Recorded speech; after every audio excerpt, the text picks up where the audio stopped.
So finally then, let's talk about OTSC for last bit. So it's the new kid on the block, when new, not really anymore, but for sure is something novel. What is the evidence? So a lot of the evidence started, so there's 6 randomized controlled trials on the slide.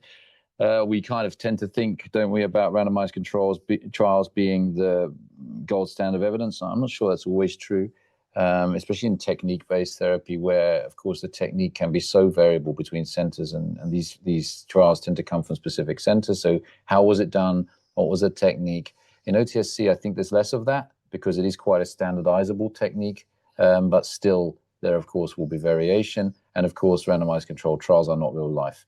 So you tend to get patients in randomized controlled trials, which, or centers, sorry, maybe not patients, but centers that don't necessarily reflect, as someone nicely spoke to before, the kind of small hospital without much technology or expertise. But anyway, they are the best evidence we have about the efficacy of such therapies. This study in 2018 in rescue therapy showed that OTSC rebleeding, so if you used over the scope clip, the rate of rebleeding as rescue, not first line, was 15.2% versus 57%, so highly significant.